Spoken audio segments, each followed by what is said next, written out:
So ఈరోజు female infertility issues పైన మాట్లాడుకుందాం. సో సంతాన లేమి సమస్య ఆడవారిలో ఏ విధమైన కారణాల వల్ల ఇది కనిపిస్తుంది, అలానే ఎటువంటి లక్షణాలతో దీన్ని గుర్తించవచ్చు, ఎలాంటి మెడిసిన్స్ ద్వారా దీనిని మనం నయం చేసుకోవచ్చు, ఎలాంటి ప్రక్రియలు ఉన్నాయి అనేది మాత్రం ఈరోజు డిస్కస్ చేద్దాం. నా పేరు doctor Suresh Buddha, senior homeopathy consultant.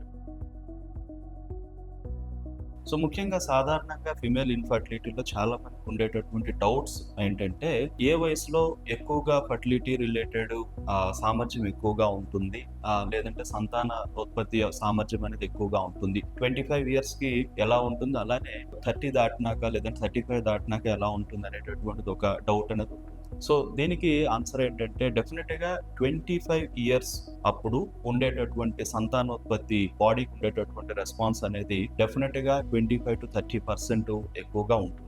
So ఎందుకంటే ఇది ఆ టైంలో ఉండేటటువంటి హార్మోన్స్లో ఉండేటటువంటి బ్యాలెన్స్ అనేది వయసు పెరుగుతున్న కొద్దీ సాధారణంగా ఆడవాళ్ళు హార్మోన్ల ఉత్పత్తి అనేది తగ్గిపోవడం జరుగుతూ ఉంటుంది. దీనివల్ల డెఫినెట్గా 30 దాటిన తర్వాత ఈ యొక్క పర్సంటేజ్ అనేది ఆటోమేటిక్గా బిలో 20% లేదంటే 15 to 20%కి తగ్గే అవకాశం ఉంటుంది. అలానే 35 దాటినటువంటి వాళ్ళు ఇంకా బిలో 15% తగ్గేటువంటి అవకాశము, 40 దాటినటువంటి వాళ్ళు చాలా తక్కువ అయిపోయేటటువంటి అవకాశం అనేది ఉంటుంది. ఎందుకంటే ఈ 35 దాటినటువంటి వాళ్ళు క్రోమోజోమ్ల అబ్నార్మాలిటీస్ కూడా డెవలప్ అయ్యే అవకాశాలు ఉంటాయి. 40 దాటినటువంటి వాళ్ళలో కూడా చాలా అధికంగా క్రోమోజోమ్ల అబ్నార్మాలిటీస్ ఉంటాయి. దీనివల్ల సంతానం కలగడం లేట్ అవుతుంది. ఒకవేళ సంతానం కలిగినా కూడా బిడ్డ పెరుగుదలలో లోపాలు కనిపించేటటువంటి అవకాశాలు కూడా మనం చూస్తూ ఉంటాం.